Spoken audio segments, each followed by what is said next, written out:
And good morning. My name is Heidi Ellsworth, and this is CoatingsTalk from CoatingsCoffeeShop.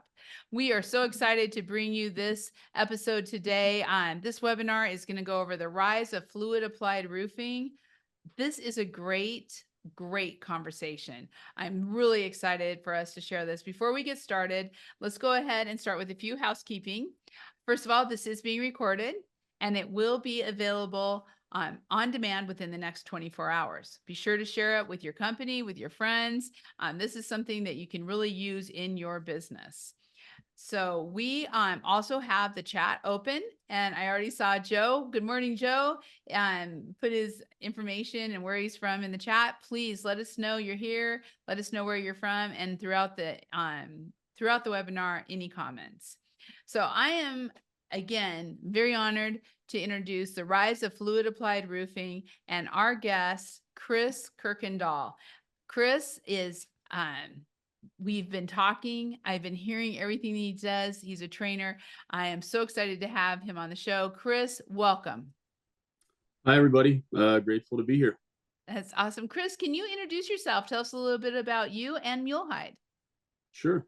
Well, I started out in the industry, kind of in residential roofing and remodels and things like that, and ultimately decided that a lot of the emotion that comes with being in residential roofing, I wasn't quite suited for working maybe with homeowners, and I preferred to work on buildings a bit better. I kind of liked how black and white it was. There are problems to solve, and go solve them, and you can get paid. So I gravitated toward that, and then I found fluid applied roofing back when SEBS was kind of a big deal, and from there, just the rest is history. I was a contractor applicator.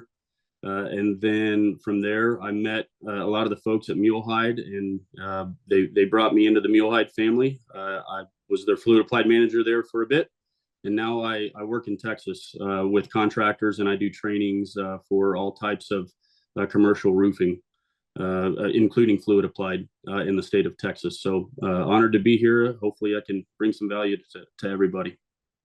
I know it's going to be. Chris, thank you so much for being on this CoatingsTalk. This is great. So let's get started. I do want to remind everyone, I know I said it once before, but the chat is open. I'm seeing some great information coming through. Please let us know who you are, where you're from, and let us know too, commercial, residential, or both. It's always great to hear what kind of business you're in. Also, please make comments and let us know. Do you have questions, comments, thoughts? This is open and we want to hear what it's all about. So let's get started. Chris, let's start big picture. Let's start with the overall of the fluid applied roofing industry. What's it about? Yeah. So just kind of give a real quick flyover of where we're going to be headed in this presentation, and then I'll kind of answer your question. We'll look at the process of restoring a roof. We'll talk about evaluating a roof. Not every commercial roof is a good candidate for coatings, so we'll talk about that. We'll get into products a little bit. We'll talk specifications and how to think through that part of fluid applied restoration, and then I'll share a lot of application, just experience and things like that, things that I've learned, and hopefully you'll leave knowing that you don't have to invest in a ton of very, very costly equipment to get started and to get really good at this restoration. So that's that in an overview. But okay, to answer your question, Heidi, what in general, 30,000 feet, what is fluid applied roofing? Well, I think it's growing. The numbers tell us across all manufacturers that it's growing as a product, as a service offering in the industry. And I think that that's happening. Insurance companies are tightening up. When we have dips in the economy, you'll see coatings continue to rise. When the cost of doing business continues to rise, contractors are looking for ways that they can expand their service offerings. So fluid applied is trending upward. that's not just a Mule-Hide reality. That's true across, like I said, a lot of different manufacturers, and you're seeing it not just from the contractor insurance perspective, but building owners are now pulling that sale through. They're asking for it. Hey, I've read about this. I've heard about this. I don't want a re-roof bid. I'd like a coating bid and things like that. So it's really kind of a holistic. It's kind of a holistic growth across manufacturing, across the actual building owners, property management, and even some insurance carriers are starting to look at these. So excellent, excellent. And we see that same thing here on the coffee shops. We see a huge rise in fluid applied and how it's, just really how it's solving problems. We have a question that I think we're going to really be answering later on, but I want to bring it up because I think it is a great question from Lily. Hello, Lily. Was fluid applied roofing impacted by commercial roof destocking? And I'm assuming that's the material shortage, Lily. Why or why not? So maybe this is a good time to kind of talk about that. Did you see some impact with the material shortages? absolutely, when it was hard to get TPO, when it was hard to get modified and things like that, especially especially when it was difficult to get single ply stuff, TPO and PVC and things like that.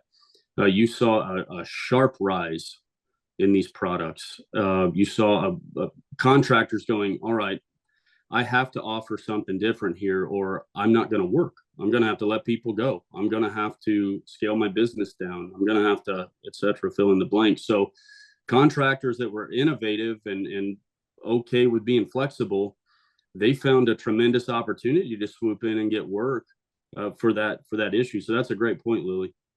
Yeah, I think we saw it. Everyone was looking for solutions and they were looking outside the box. And I think people used it and thought, this is great. We should keep going. So let's talk a little bit about that, about the benefits of liquid applied systems and benefits of restoration, of roof restoration.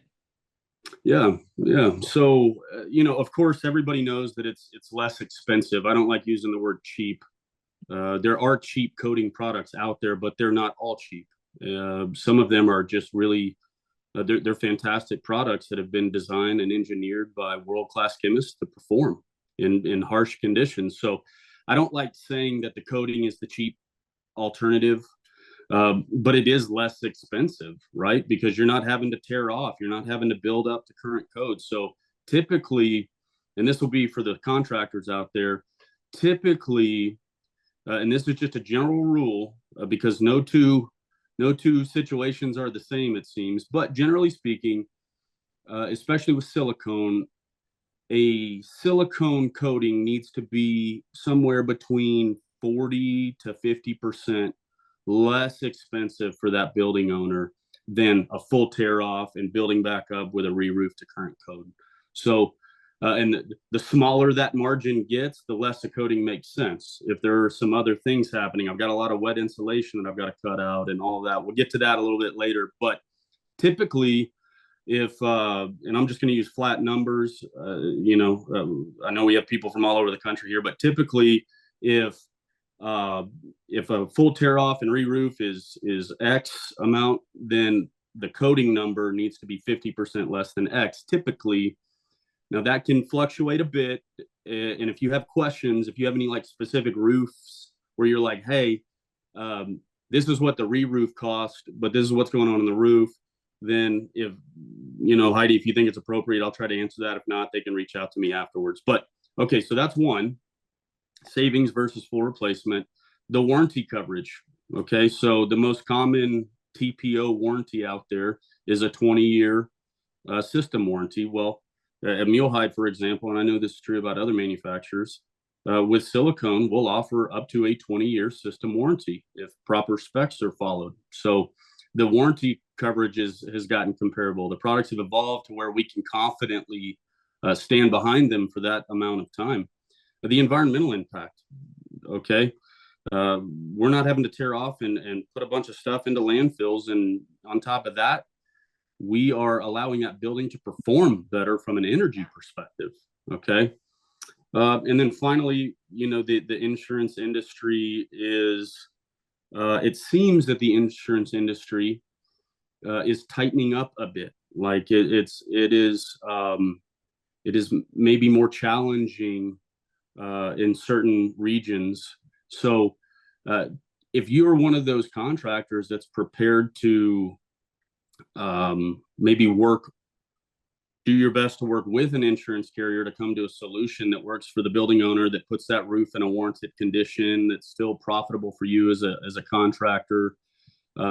Maybe that puts you in a position of differentiation to the competition because you're able to, you're able to kind of walk that tightrope that delivers value, and you're able to get the insurance company to work with that building owner as well. So those are some of the overview benefits. And I know I kind of went right through a lot of that. There's a lot to unpack there. No, but I think that's, as you're looking at it, really, there is so much going on environmentally with really, can we restore?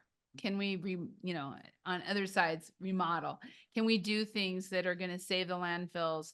And I think that is really, as you're looking at this, when it's comparable, when you're talking about cost savings, when you're talking about warranties, and then the insurance industry, it's just, we're trying to get through that. But I think I want to kind of go back to that environmental, because there's a lot of people who refer to this as sunscreen of the roof. I mean, it has reflectivity, the liquid applied has really met a lot of these things. So let's talk just a little bit about that and about environmentally how this is kind of changing things for the industry. Sure. Yeah. I mean, we are, as an industry, continuing to trend toward renewable, more efficient, and that some folks push back against this a little bit. But I think we're all in this webinar because we're looking for ways to become more profitable, to become better professionals. So we're not doing this for the practice. Okay. And the reality is, I kind of use this example in my trainings. The more electric cars we see on the road, the more you're going to continue to see a product like a fluid applied restoration continue to gain prominence, because what that is communicating to us as a society, whether I agree with it or not, what I see is industries trending toward more renewable, and a coating is one of those, like, renewable. Like, you can get, for instance, you can get to the end of a warranty term with a coating and go recoat it. That you can't do that with certain types of roofing products. It's once they've reached the end of their service life, they're done, and they do have to be torn off and gotten rid of and put in a landfill. So when we say sunscreen for the roof, we're also talking about when we convert from, say, a black roof to say a white roof, we're able to reduce the energy demand on that. We're not now absorbing heat, we're getting it away from the building. And I remember someone saying that it's like putting the building to sleep a bit. It's calming it down. Whereas before, a lot of the HVAC systems, when we have these dark black roofs, they're having to work really, really hard. And when we can start getting that heat away from the building, it's like we're calming that building down. We're putting it to sleep. And not only from an energy perspective and a reduction of that peak energy demand, but also just the movement of the building. Okay, the movement of the roof. When we're able to stabilize that surface temperature, we're able to reduce some of the effects of movement as well. Yeah. Wow. Well, and your next point of conversion from black roof to white, we have a really good question that just came in the Q&A that I think fits right in here, Chris. And that is, in certain climate zones, manufacturers are recommending not using white membranes in the colder climates. Do you have black colored coatings in development, or maybe you already know? How is that working? Yeah, that fantastic. Thank you for pointing that out. I think that there is a lot of wisdom in that and a lot of best practice in what you're saying. And yes, for instance, for us, both our acrylic and silicone offerings come in 5 standard colors.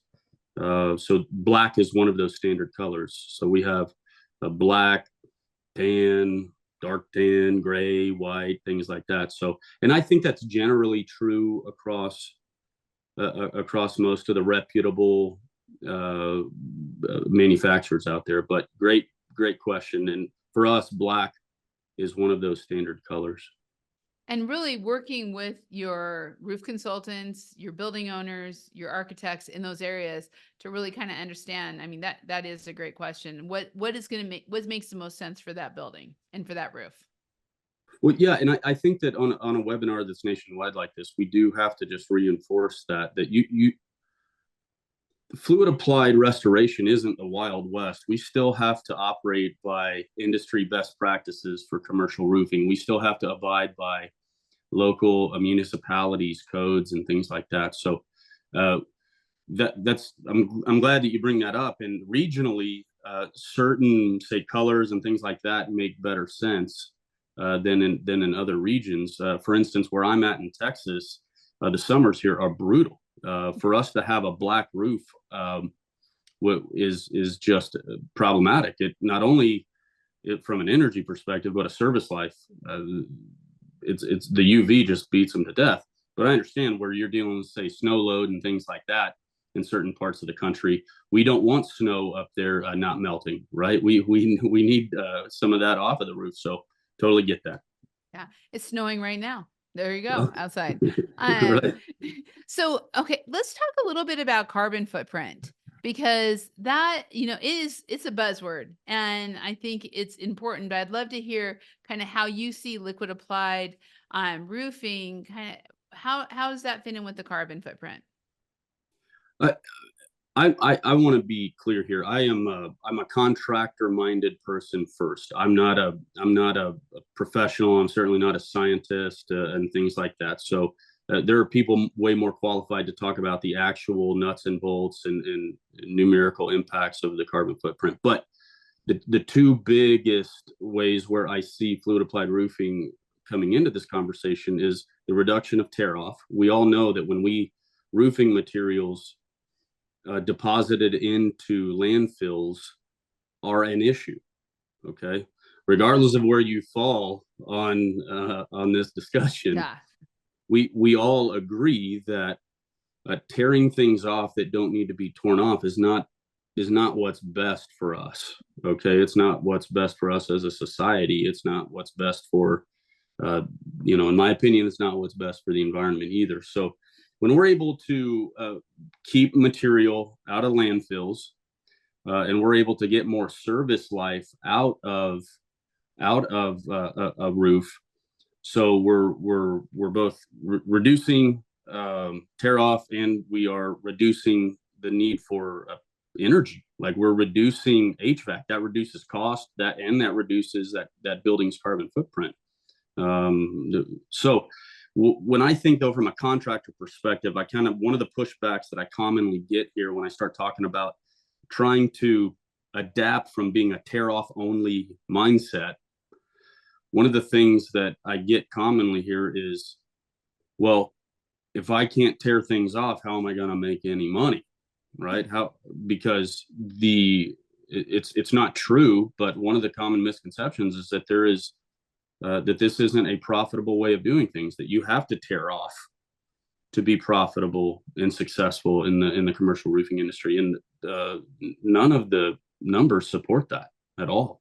So I know I kind of got a little bit out of the carbon footprint, but this is typically one of those areas where I get that pushback is, well, I make a lot of money on tear off. Well, you also pay out a lot of money to tear off as well. Okay. So anyway, we'll maybe touch that later. Well, and we have some great questions here that goes right along with what we're talking about with solar and, the environment, sustainability. But one of the questions was, what are the pros and cons with solar panel systems and fluid applied?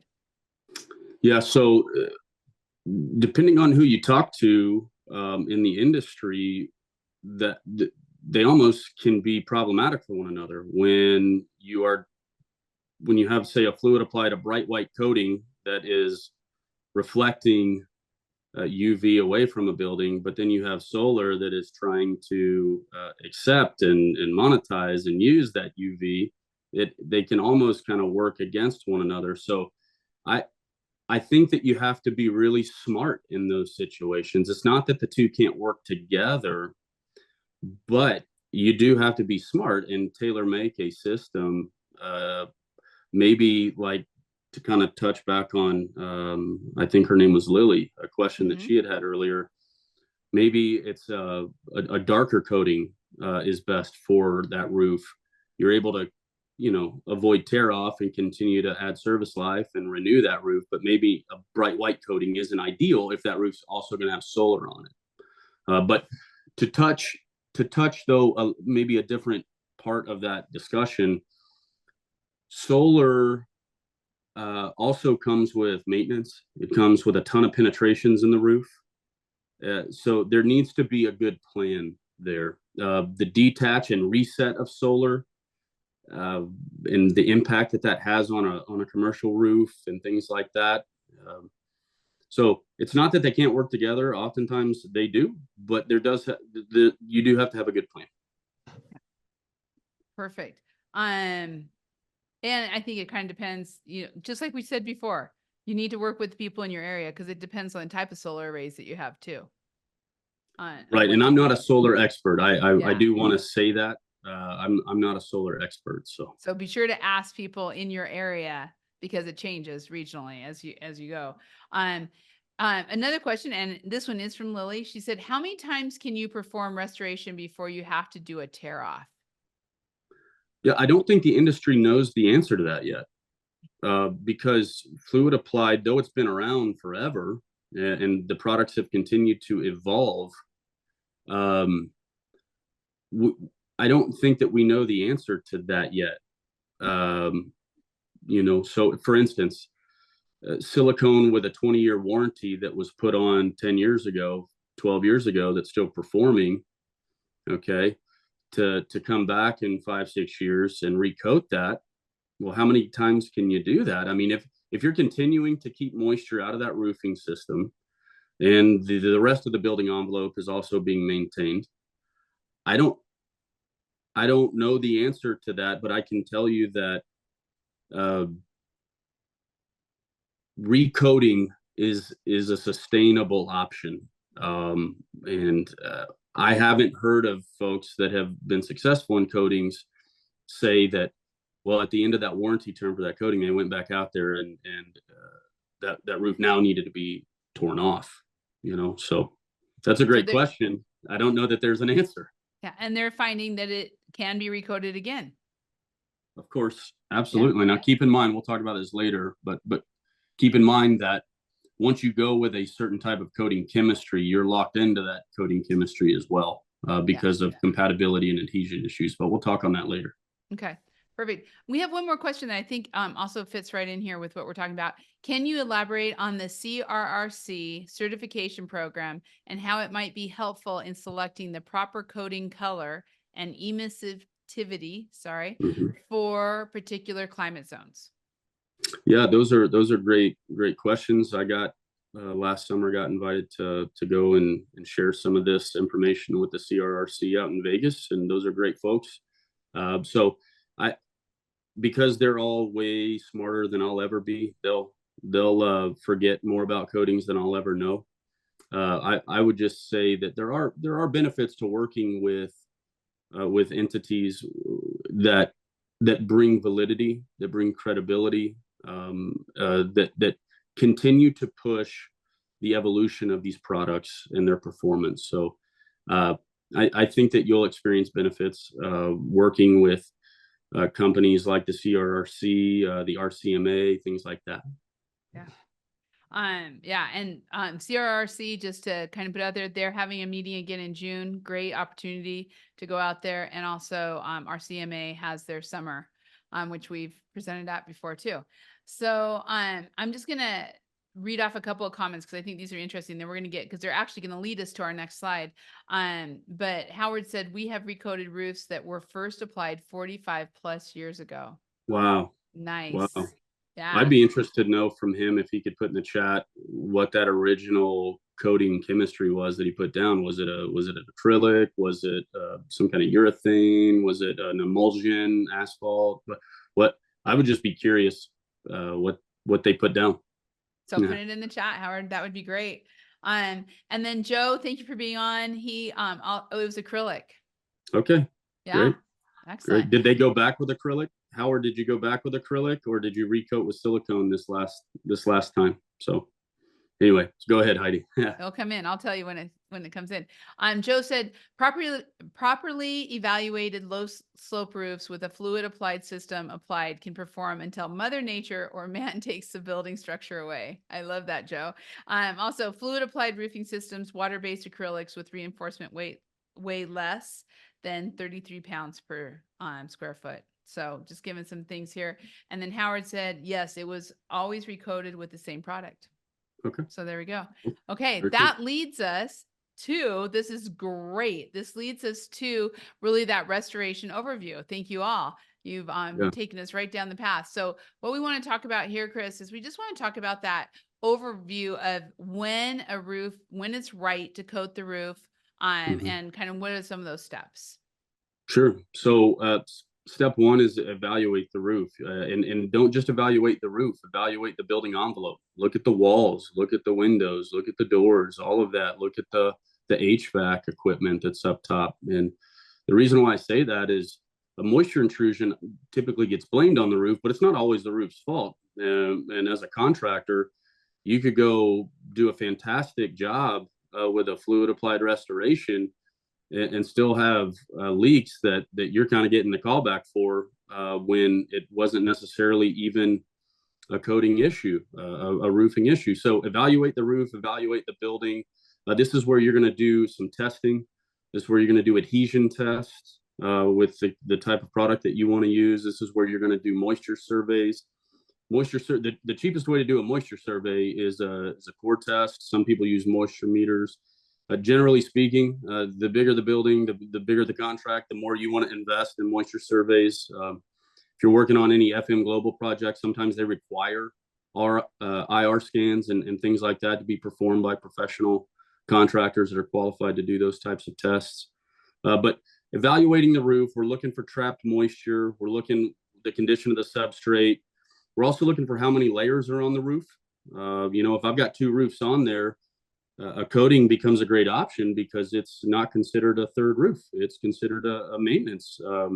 So a building that's got 2 roofs on it, I used to joke around with my guys when we would do a core sample on a commercial building and see 2 roofs on it, we would do the happy dance because that building owner was faced with either a very expensive tear off and re-roof up to code, or provided the roof was a good candidate, or they could look at my coating. So that 40 to 50% margin that I referenced earlier, when the building has 2 roofs on it, that number can grow, and that coating becomes even more enticing to that building owner, property management company. So evaluate the roof. At Mule-Hide, we're going to have you do that core sample anyway, because if the roof isn't a good coating candidate, we offer all types of re-roofing products, all types of commercial low slope products. So we'd need to know deck type and things like that anyway, what we were looking at there. So evaluate the roof. What's the condition? What do the seams look like? Are we dealing with rust? Are we dealing with TPO, PVC? You need to know the difference between the two. Because certain primers are used on TPO that aren't used on PVC. Different questions like this. We have to get a good picture here of what we're dealing with. So that's number one. Also, when we do a good job evaluating the roof and we perform some of these free testing like moisture surveys, adhesion tests, a lot of times that differentiates us between our competition that's just up there kicking the miracle in a bucket over and painting the roof white. Okay, so sometimes we can use this to say, Miss Building Owner, Mr. Building Owner, what we're going to do today is we're going to perform an adhesion test, and we're going to perform some core samples throughout the roof. These are no cost to you. but we need to know that the products that we offer you, that they can perform for as long as we tell you that they can perform. So we're going to provide that. And 9 times out of 10, that's going to set you apart from your competition. So evaluate the roof, do a good job, know what kind of moisture you're looking at. If I got a lot of trapped moisture in the substrate, I do a core and I pull it out. It's just, I'm squeezing water out all over my hand. It's not that we can't coat that roof, but we're going to have to cut out that wet area and build it back up with light materials prior to coating. And you can do the math, right? The bigger the saturated substrate area is that I've got to cut out, the more money that costs, and the smaller that relative comparative margin of savings gets, the less the coating could make sense. And I've got a picture that I think I've got a picture later that'll talk about that. I may not, but anyway, so evaluate the roof. No, I love it. And, I want to go to that, and we have a couple questions, but I'm going to bring those back as on this one, because really this is where you are going deeper into it on evaluating that roof, on restore or replace. And so let's talk a little bit more of that, because poor candidates, I mean, it's you've got to be honest with yourself about this. Yeah, absolutely. And work with manufacturers that allow you to offer different types of products. So I don't want to be really pluggy here, but I'll just say, like, for instance, at Mule-Hide, if a coating isn't the right fit, perhaps a TPO re-roof or a modified is the right fit, and we're able to offer that to certified contractors.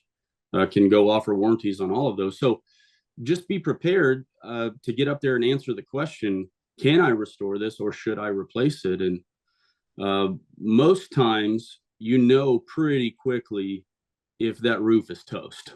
Okay. Most times, if it's holding tons of water, it's got all kinds of repair products all over it. You're taking core samples and you're trying to convince yourself that maybe that's not actually moisture in that core sample. Maybe that's something else. Okay. Trapped moisture is a problem. We all know that it can cause coatings to blister and it can be an issue. It's not a deal breaker.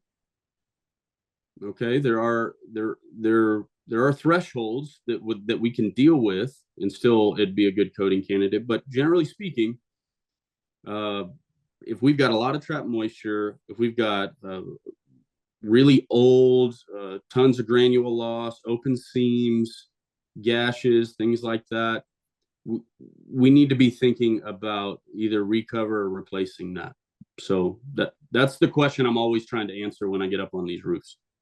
And then sometimes the answer is yes to both.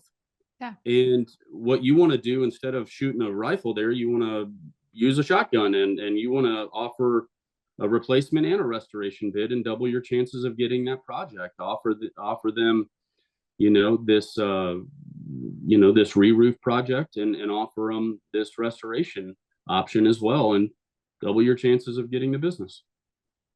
That's excellent. So I do want to kind of go back to some of these things. So I did say something wrong earlier. Joe, I know I read it wrong from Joe, but it was not 33 pounds, 0.33 or a third of a pound per square foot. Very lightweight. So I want to make sure I said that right. Okay. Awesome. And then we had also just kind of adding to what you're talking about here with adhesion tests, moisture surveys. Joe had brought up about exterior perimeter walks of the building and really looking at all that. So maybe talk just a little bit about that, Chris. Completely agree with that, because it's not always the roof's problem if moisture is getting into that building. So, and not just that, but that exterior walk is also going to tell you what kind of equipment you're going to need on that project, what kind of aerial lift equipment is going to be necessary, if that building has water on it for the power washing phase, or if you're going to have to bring in your own water and things like that. So I absolutely recommend doing this whole building envelope inspection, so that because it costs you money. If you don't factor in a pressure washing tank that you had to rent into your project, that's just going against your bottom line in that project. So I completely agree with Joe on that. So Yeah. Yeah. And Joe included, include the owner or the facility manager or engineers, of course, as you're doing that. Daniel had a question. What type of quality control processes are recommended either during application or after the coating is applied to evaluate for a complete moisture seal?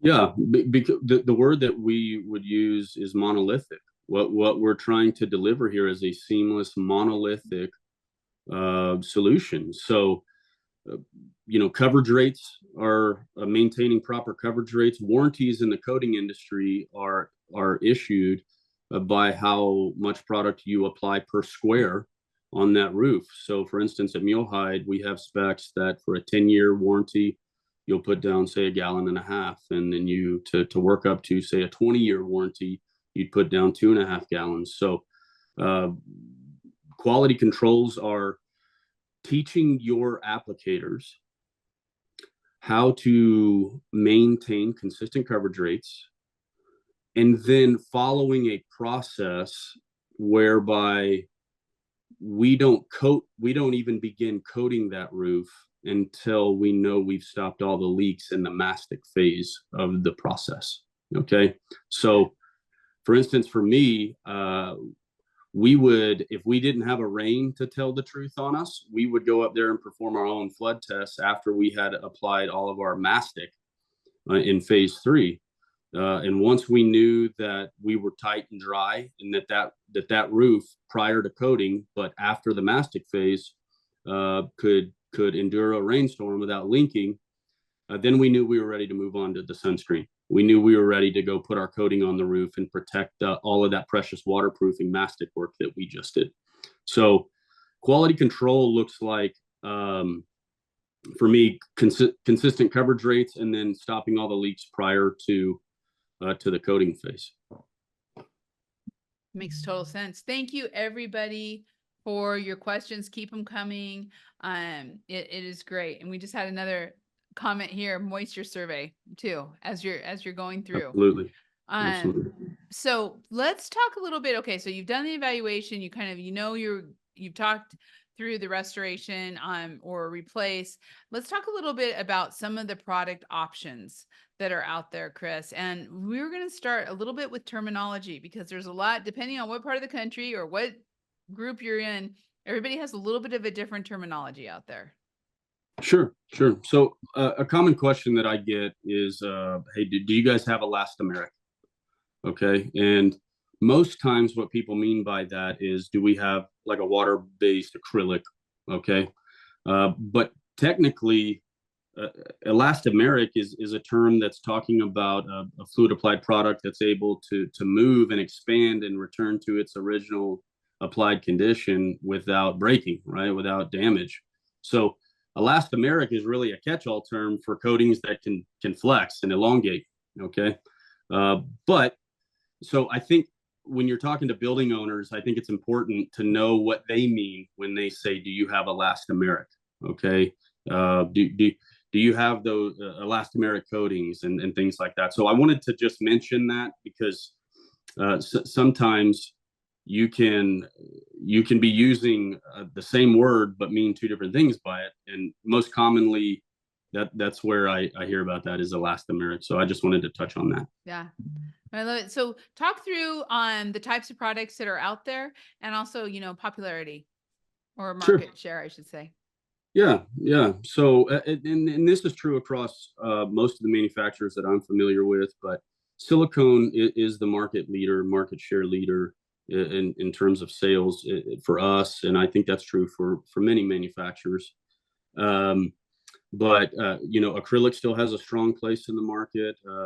Urethanes and things like that, other even asphalt emulsion coatings and things like that. And then maintenance and repair products. If maybe that's not a coating customer yet, and you're going to go earn that business through a maintenance and repair program with them prior to being able to own that and earn that coating project. But typically, the silicone seems to be the leader, generally speaking, seems to be the leader in commercial roof restoration right now. And as you're kind of we talked about this earlier on, but as you're making your product, looking at your product options or selections, how much of the type of liquid applied product that you're using or system that you're using is defined by the region or the part of the country, or does that have an influence? Well, yeah, absolutely. I think so.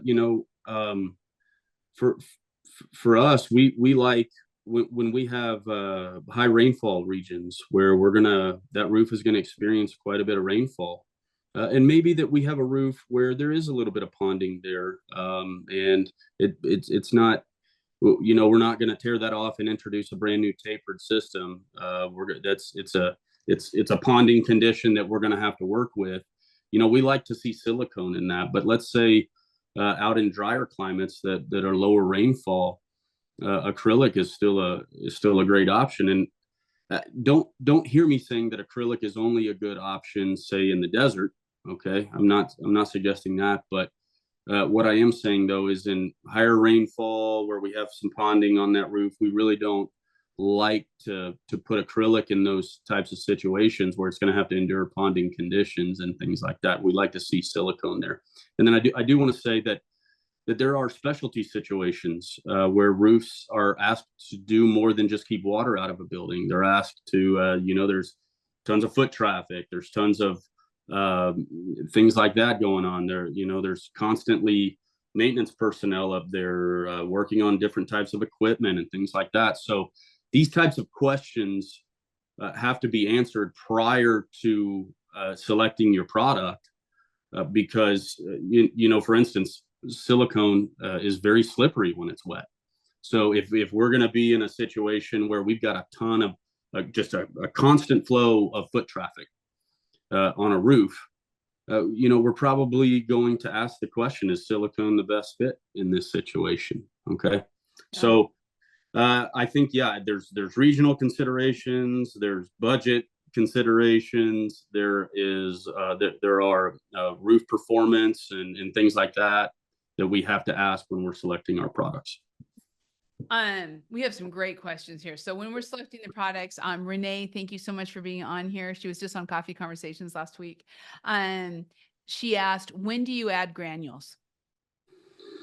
Yeah, that's a good question. That's a fairly common question that we get. Do granules, can you introduce some kind of aggregate like granules into, say, a silicone system to make it more slip resistant, things like that, to make it easier to walk on?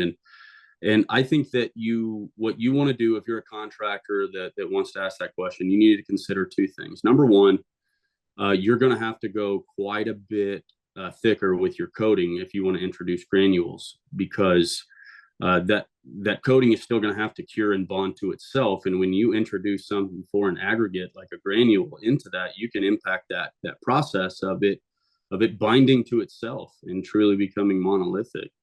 So you need to check with your manufacturer, whoever you're working through, to offer that warranty, and whoever products you're using, and really get a good plan with their tech department on how many gallons per square I'm putting down, how many pounds per square of granules am I putting down, and things like that, because you can create some issues there. And then the other reality is this, that it is possible, say in ours, depending on what you're up against. Let's say you've got an existing TPO roof that you want to coat, and it's got walkways that are already up there. And the walkways, they're not flapping around in the wind and have a bunch of nasty debris underneath them and things like that. They're still in relatively good shape. So we can work with you on a case-by-case basis. Maybe what we do is leave that walkway intact. We don't coat that walkway. Maybe we coat up to that walkway and do a great job sealing the perimeter of that walkway, and we document everything on the front end, and we're able to work with our manufacturer and continue to have that that walkway there that's not slippery, that's still great for foot traffic, but yet we're still coated and dry and tight. So I think coatings are one of those things where we have some general best practices and we have specifications, But if we're honest, every roof is a little bit different, and every building roof, every building has a little bit of a different need. And so it's kind of a challenge to just say this is the baseline black and white rule for it all the time. I think with coatings, we have to be creative. And while we're standardized and specified, we still have to be creative in how we use these products to deliver the best value. That makes sense. That makes sense. And it kind of goes to our next question was, does reinforcing fabric play any role in selecting the product? Okay, yeah, this is a big one, and there are different manufacturers out there that still have reinforcement in their specifications, and I'm sure there are some contractors that are worth their salt that on this webinar that swear by reinforcing. At Mule-Hide, we don't publish any more reinforced fluid applied specifications. For us, we believe that our products have evolved to the point where they actually perform. They're able to move a bit better and perform a little bit better when we don't reinforce fabric into the and impregnate that coating with fabric. So that, I'm not saying that I'm against that. I just think, for example, I'll give you an example. I got a call last week about a reinforced specification across a standing seam roof. Okay, with silicone. So in other words, they were wanting to coat the roof in silicone, wet lay in fabric, and then let that cure, and then go over the top of that with silicone again. The issue that I have with that is that metal building is going to continue to flex and move, and with big bay doors, especially wind coming through there and the different types of pressure and even hydrostatic pressure being put on that roof, because it was only a 112. Okay, and so as different forces are being put on that building, that coating needs to be able to move. And when you've introduced fabric into every square inch of that coating, that's why you'll get up and do an inspection, and sometimes you'll see that this fabric is popped loose from the rib, or it's popped loose from the wall, it's popped loose from the penetration. Well, what that meant was that coating could have kept going probably, but that fabric couldn't have. So we have to ask questions about what's up with this building, generally speaking. How is this building moving? What's it being used for? And then just why are we wanting to put fabric in? Are we trying to increase tensile strength? Are we trying to create more abrasion resistance? What are we trying to accomplish with that fabric that we can't accomplish with the coating itself? Okay, and then there are also some cost implications to completely reinforced systems as well. They're not cheap. So there's some cost considerations that we would have to talk about as well. But don't hear me saying that because Mule-Hide doesn't have these specs that I don't see value in them.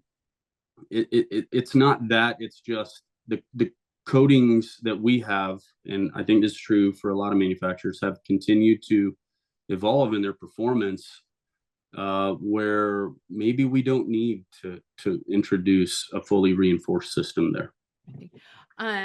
Really interesting. So I have two questions I'm going to hold for the next slide, but we just had one that just came in from Eric, and it says, what is the tensile strength of your silicone without reinforcement? That's a great question. I'll have to go look that up on the PDS, Eric. I don't have that right off the top of my head. So, but all those documents are available on our website as well. If you wanted to go grab that right quick, but yeah, I don't have that right in front of me. And Eric, we can connect you with Chris too. So we're going to go to the next slide, and this is on specifications. So really talking about the specifications, resources that are out there and how they're doing. And then I have two questions that are going to go with that. So let's start with you, Chris, on what are some of the resources? What are some of the things that people should be aware of around specs?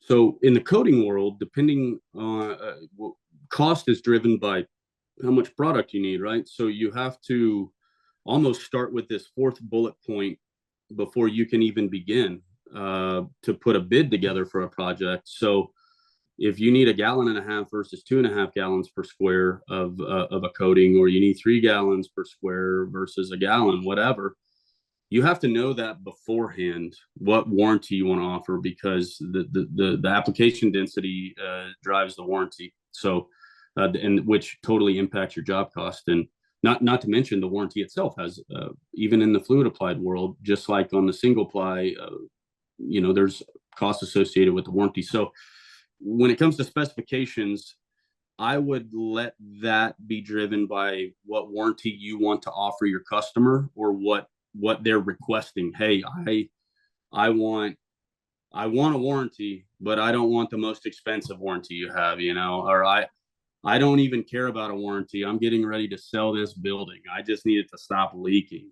right? So find out what are the goals, and what are the parameters that you're having to hit there. And if you got a building owner or a property manager, it's like, we don't care, just give us what you think. Well, then, at that point, you just have to make a decision on what you want to offer them. So at Mule-Hide, we offer 10, 15, and 20-year full system warranties comparable to our TPO and PVC warranties. And then we also have a material only warranty that everybody gets just by using the product. So start there. What kind of warranty are you wanting to offer? And then from there, you get into specifications, because that's where you need to know what primers go with what. Is that primer even required? Maybe I could perform an adhesion test to prove, hey, I got great adhesion on this TPO roof without using that primer. So I'm good to go there. Or perhaps you are on some very tight budget constraints and it is a modified bitumen roof, and you're wanting to coat that in silicone, and you don't want to use the stain blocker. Okay, you don't want to introduce that primer. Now it's not there. It's not in the spec for adhesion. Typically speaking, as long as there's not some kind of surface contaminant or prior coating, you're going to get great adhesion to a granulated surface. All right, but you can also experience a little bit of oil staining, where the oils in the membrane can come up from underneath and tobacco stain your coating from underneath. So maybe you have your customer sign a yellowing waiver. Hey, I educated you on this product. You elected to go, for budget reasons. No, you elected to eliminate that. So I've got it in my contract that I educated you on that, and that you might see a little bit of staining up there, just to protect yourself. So specifications tell us the amount of product for that roof type, and what products that we need for that roof type. Okay. And then for us, and I know this other manufacturers have this resource as well, but we have a silicone calculator even on our website, where if you know what kind of warranty you want to offer, your roof type, if you want to seal the seams or not, and how many square feet, you can have a silicone takeoff in 30 seconds. Okay. Wow. So, and that's not just us. There are other manufacturers that offer that tool as well. That's great. Lots of online resources. Really quick question, and I can't believe we're getting, this has been such a great hour, but, Lily asked, is the warranty amount the same for acrylic and silicone? For us, it is not. There are different costs depending on which chemistry that you go with, and of course the warranty term. The longer the term. So we have some on the acrylic side, that offering. We have some like limitations. For example, like on a metal roof with acrylic, will allow you to offer a different warranty than we would say if you were coating a TPO roof in acrylic or something that way. All right. On the silicone side, there's a little bit more flexibility. We have some more constraints and things like that on the acrylic side. Okay. And also another question, recently we are noticing requests for fluid applied for new roofs, new construction, along with re-roofs. Which product is preferred for new roofs, concrete deck, and why? Yeah, I can't give you an answer to that, because I would have to ask some more questions. So, okay, so maybe it's a concrete roof, but is there cold storage? Is that building being used for, cold storage, or is there some kind of, are they doing some kind of preparation or working with some kind of chemicals or contaminants that are being vented out on the roof and things like that? So it's really, really hard to say in that, new construction, what's a one size fits all. I would want to work with you case by case. Yep. And we will connect you all through our directory. You can get to Mule-Hide. We can also, if you email me, as you all know, Heidi at rooferscoffeeshop.com, I will connect you with Chris. So let me know and we can get you connected with him to answer more of those questions. We are going to go to application, and Chris, we are right. We have about 5 minutes left. So I'm going to have you Okay. kind of speed through some of these last two. Okay. So consistent coverage rates, if you are working on a smooth surface, like say a TPO or a metal roof, get some wet mill gauges from your manufacturer. We all give those away for free. Learn how to use that, teach your applicators how to use that. Then if you're working on, say, a granulated surface, you're going to want to grid the roof. In other words, like if you're doing a 2.5 gallon system over a modified surface, you'll realize that a 5 gallon bucket is going to basically cover 2 squares. So you would go up with some, fluorescent spray paint, something like that, and go mark out, checkerboard that roof in 2 square sections and drop that bucket right in the center of that square and tell your applicators, this bucket is responsible for this square and nothing else. Okay. And that way that you got a nice, even monolithic, application. So consistent coverage rates, you don't want to get punch listed by your inspector because you've got 5 mils in one section and 50 mils in another. Okay. We've got to have some professionalism here, maintain consistent coverage rates. Application equipment, I'm going to spend the rest of my time here. It's a common misconception that you have to own really expensive, big hydraulic spray equipment to do to be profitable in fluid applied, and that's just not the truth. The one exception I will give you is that if you're trying to do high solid silicone on big industrial metal, that is going to be a bit of a headache for you. The high solids tend to, and I know there's like notched rollers and things out there through Rooftop Equipment Inc. And those are fantastic products if you're working with, say, like low solids acrylic that can actually kind of be run, and flow across that metal panel. High solid silicone, on the other hand, it tends to slide. So my one exception to the spray equipment is if you land a big industrial spray job, either find you a sub that's got the spray equipment and the credibility to go do that job and that knows about overspray and knows how costly that can be, and that's a real pro with the equipment, or buy one yourself. If you're working on a big metal job, you'll have enough money in that job to go afford one. Buy one yourself and learn how to use it properly. Now, by and large, though, with 3/4 inch naps and a 9-inch roller working out of a 5 gallon bucket with a crew that knows what they're doing, you can be profitable. Okay, you can do just fine. And I proved that. I owned the costly spray equipment with the transfer pumps and the Graco 933s and all of that, and it had its place. But I slept better at night because I reduced overspray and I didn't have to pay as highly skilled labor to roll something versus spray it.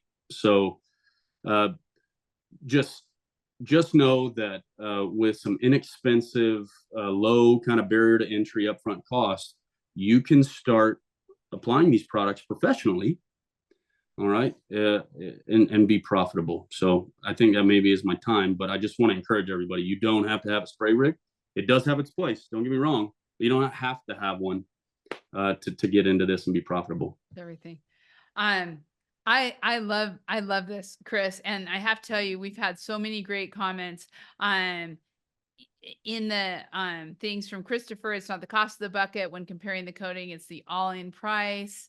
And also silicone is a great preference. So we have so many great comments.